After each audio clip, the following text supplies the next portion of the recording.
Nasıl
Decent chance.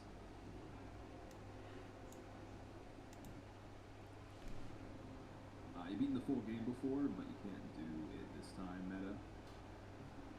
Oh, you're having trouble beating it again. Is that what you mean? Well, you might have just got some lucky situations the first time through, man. That's the beauty of the RNG and all the variety. You know? I've said that before. You could have a first playthrough, figure out that something was a certain way for you, but then it's completely different the next time, unless you really know everything and understand why it's worse for you or whatever. And that's cool, man. It gives you some more longevity, some more replayability, more of a reason to feel like that that thing that was getting you down is still a problem, and learn more about it. Every single time that there's a big problem with an EA game, who's to blame? Usually not the studio, EA themselves. But first off, I do want to congratulate EA for actually being quick to adjust this time. Normally, we get studios closing 2 years after they've made a mistake. Once again, mistake is generally not from the studio, but like, I like to bring up the Heat example a lot, but essentially, Heat didn't get updates because EA closed the studio upon launch of that game, even though it went on to be the most successful Need for Speed of modern times. This time, it was 12 months, so well done on being quick to react to your mistakes. So some of you might actually not know, Criterion, this might sound familiar, has been moved to Battlefield once more. Are you confused? It's fine, so am I. I'm confused, angry, upset. I'm going to do my best to piece this together, but it might end up just being a rumbled rant because I don't know how else to portray myself. I'm not very good at this. This statement was released and let's just talk about it. I'd like to share the talented team at Criterion Games will be joining EA Entertainment. Now, this requires a little bit of backstory. EA Sports and EA Entertainment are now separate. Need for Speed was put into EA Sports because racing games are sports games. It's really dumb, but that's the basic gist of things. It was in there because Codemasters is also in there. I want a tangent about the fact that they bought Codemasters and ripped apart most of their game. Carrying on. Having worked in Battlefield, Battlefront, Burnout, and of course Need for Speed, I'm thrilled to have a studio of such pedigree join the studios I oversee. So Vince Zampella, he's the head honcho, Apex Legends, Star Wars, Jedi, Battlefield, apparently Need for Speed. Well, now Need for Speed. As I said before, we're all in a Battlefield. Today, Criterion is added to our world-class Battlefield studios, dedicated to ushering in a new era for the franchise. Just want to say, I will absolutely never be buying a Battlefield game again. And I know that sounds quite petty, but I'm petty, okay? I'm a petty guy. This is now twice in the space of 3 years that they've made the same mistake again. Need for Speed Unbound released. Good game, bit of a problem because they didn't really have much time to work on it. If they had more time, it would have come to previous generation, and maybe if EA advertised the game, people would know it exists. But you know, no. Let's just tear them away again from making the next game that they've probably been working on for the past however many months, because the game's been out almost a year now. I'm gonna catch myself. I'm just gonna go on a big tangent otherwise. The majority of the team will be working alongside DICE, Ripple Effects, Ridgeline. Why do they need so many studios for Battlefield? Not finding enough people to hire for the main studios? How come DICE is still around? I have never seen such a colossal fail as Battlefield 2048. Insane. Huge game failed to that capacity. That is wild. That you're gonna rip up a core thing that Need for Speed is such a big name. It's it's massive, and I don't care. I prefer Need for Speed Most Wanted 2005 and that era. I think that era is almost unmatched in that aesthetic, that way. But Need for Speed Heat, and even going on to Need for Speed Unbound, I absolutely love those games. They are the racing games of choice for me. I will always go to those games because to me, the actual gameplay, the handling, the feel, everything is worlds above anything else that exists. I don't care if you prefer more simulation handling. I don't care if you prefer Gran Turismo or whatever. I do not care. To me, Need for Speed is the most fun you can have with a racing game driving, even in a straight line. I can't explain it. The camera movements, the feel, that I don't care. What I do know is it's the one that pulls me in. And you throw that away to make another Battlefield game that I don't care. I don't care. No matter what, Battlefield will never, ever get up to Call of Duty. I don't like Call of Duty. I think it's garbage, but that doesn't matter. Battlefield will never match it. Bad Company 2, peak Battlefield, you will never come close to that. Okay, that's just me, like, Need for Speed fanboy talking. I kind of wish they do. I wish they would match Bad Company 2. That was incredible. Everything destructible, whatever. But it's clear that that's not the intent of the franchise anymore. It did something different, and now it kind of doesn't. So let's attempt to kill a franchise again that does do something different. Wow. Great. All right. So, Criterion's experience with Battlefield, our technology, blah, blah, blah, blah, blah, blah, blah, will continue to improve upon Battlefield 2042. 2040, did I say 8? I don't care. And as we continue pre-production on a connected Battlefield universe, there's no better studio to join us. There is. I can give you many studios that would be better than taking a racing game studio that is being built as a racing game studio that was created because of the destruction of a previous studio that was made dedicated to create a racing game. Work will also continue on what's next for Need for Speed. Many of you might be familiar with my history of games, don't care. But you might not know I have a passion for cars. Well, that's good. Let me guess though. You drive a Model X, Mr. Vince? Or something? That's a passion for cars, is it? That, my friend, is a passion for white goods. I don't actually know if that's it. Again, my tangent brain.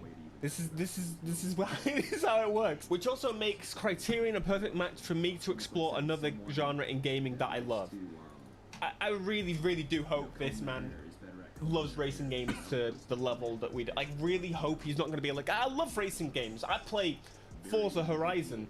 I will not be happy to any level. Games that are different are what we want here. We want just Need for Speed. Need for Speed needs to be more illegal, more gritty, not fun saving the world. Here's a festival. Like, I love Motorfest, but if I get any more festival games after Motorfest, I'm even talking Horizon 6, I am going to lose my brain. I'm gonna go crazy. I will become a GTA YouTuber. I swear it. So let's talk about Need for Speed Unbound quickly, and I've made some notes, so please do excuse me. I can't script. It's easy to assume that this move is due to the fact of Need for Speed Unbound probably only selling a few million, likely, right? But we know who the main cause of that is, right? It's well, what the main cause of it was. For example, as I said, the game just wasn't available on the platforms that the majority of people had. They were new gen only when people couldn't buy new gen consoles. And number two, did you once see an advertisement for Need for Speed Unbound? I did not see anything.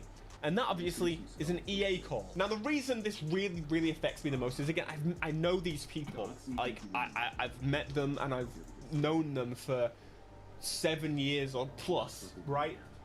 They may have known me for longer in some cases, and maybe they're fresh minds, and that's good. We need a good mixture of like old and new. And I was involved to a little capacity of 2015, the reboots. Like I've been there from the beginning. I was the one that asked the only sensible question at Eurogamer EGX. I was in the crowd with like my 1,000 subscribers, probably asking questions. There's a clip, you can find it, it's on there. But I'm here, laying it out, and I'm willing to help, assist in any capacity that I can. We, and as in the community, we know what we want better than anyone else. I do have to say, at the same time, we also don't. When people scream, more cars, more cars! Shut the hell up. That's not going to solve anything. But I feel like I'm in a really unique position where I see it every day. I get probably more shouted at about stuff than Criterion themselves. So use me, like use my brain. I'm genuinely here willing to provide anything you could possibly need from me, to any of my capacity, my knowledge, anything. Let me help. The vision for a perfect modern Need for Speed game is within reach, like super close. I would personally say that Heat was it. I don't care if it didn't get updates, it doesn't matter. The game as it is amazing, and I will continue to go back to it just like I do 2005. This was a post that came out as Heat did. They set a new record during its first week with more of you playing this game than any other Need for Speed title this generation. Insane. They did incredible. Thank you so much to the team, and I'm sure some of these people, probably few from what I know, because to be clear, I've had a few people reach out to me. I know there's a little section on the Eurogamer article that I want to pull out, is that racing continues to be a critical part of the EA Sports portfolio to grow our sports fandom around the world. Our focus is on creating authentic, world-class motorsport experiences through EA Sports. Don't care. Do not care. I don't like sports. I don't care.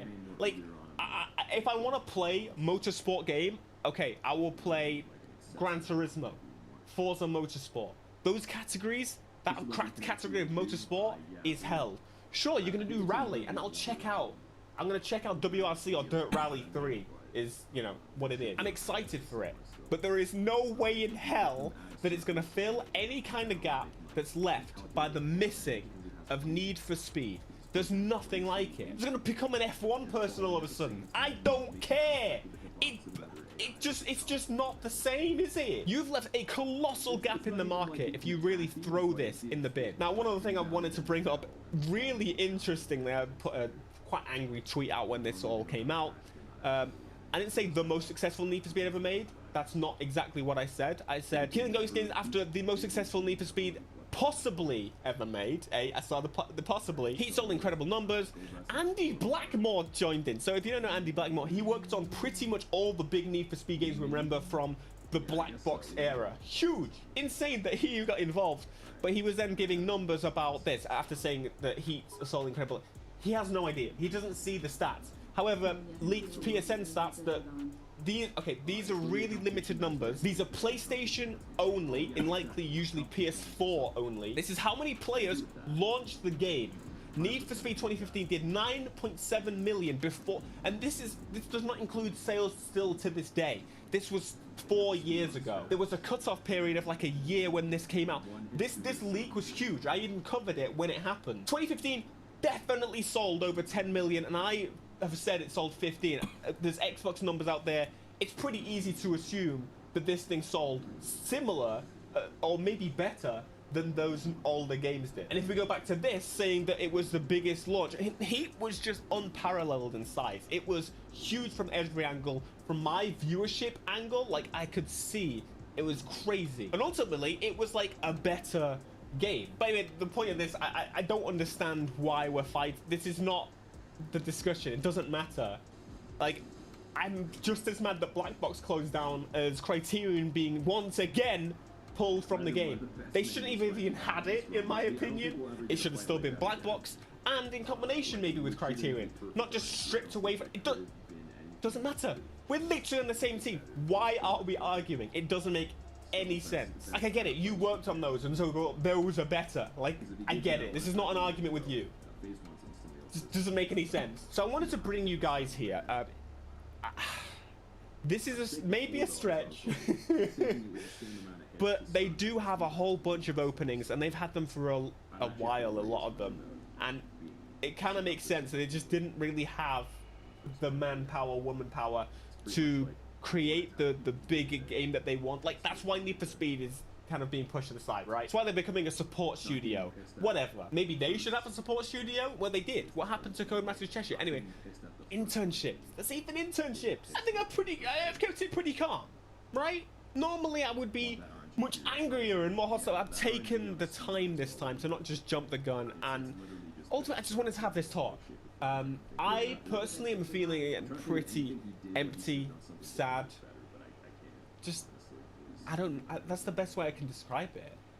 It's like a loss. I know Need for Speed isn't fully dead, and I don't think you should be worried about that either. And I know there's a bunch of you out there that feel the exact same as I do, that just nothing really matches that experience, that feeling. Even when they get it, not 100%, because they usually don't. No game has that exact feel that it manages to pull off really well. I still think the perfect modern Need for Speed is within reach, and I think Heat Unbound mixture, they got so close to it. I pray that we see it soon, but... Yo, what's up guys? It's me, Marky Moo, again, coming back at it with the white vans. Coming at you with some more... That's it. I think it's the case that either people are expecting to get good immediately, or they're just not even practicing to get better, but they want to be better. So it's like, you gotta make some sacrifices, man. That's all it is. Has anyone done this kind of run, Shadow? So no damage has been done any percent, and with all the main content, but never with DLC 1 and 2. So that is what's going on right now. And then Skull's right here.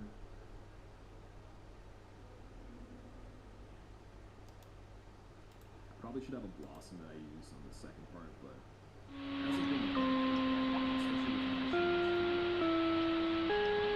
we're in the money.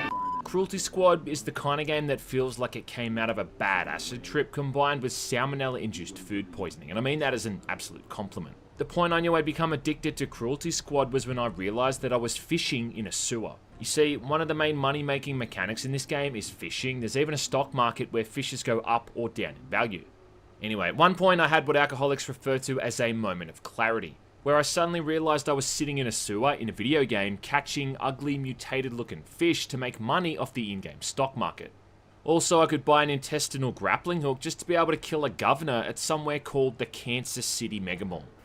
At no point in your rambling, incoherent response were you even close to anything that could be considered a rational thought. Yep, welcome to Cruelty Squad, also known as my brain has fallen and it can't get up. Now, there's been a lot of weird gatekeeping around this thing online, as if it's some kind of super intelligent, deep and multi-layered masterpiece that few people are actually able to comprehend or understand. I definitely think a big thing that's probably turned off a lot of people is the way the game looks. It goes for this purposefully trashy aesthetic, but beauty, as they say, is only skin deep, or is that more don't judge a book by its cover?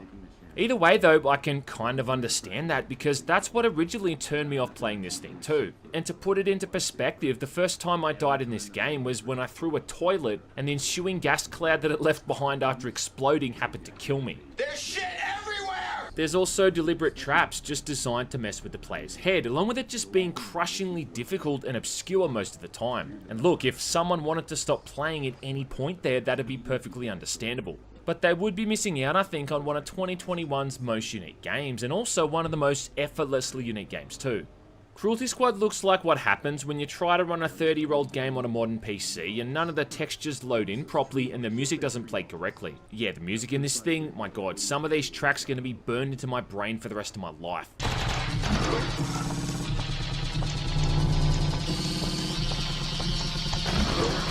looks like an old GeoCities website in motion. It looks like someone took a Windows 95 desktop theme and converted it into a video game, taking assets from 3D Movie Maker and creating a world where clip art goes when it dies. Yeah, this is a pretty unique looking game, and as you get deeper and deeper into what it offers, you're gonna see some serious shit. But I think the most important takeaway is that Cruelty Squad is still generally pretty good and addictive once you push through that initial period of sheer confusion and that deliberate lack of handholding.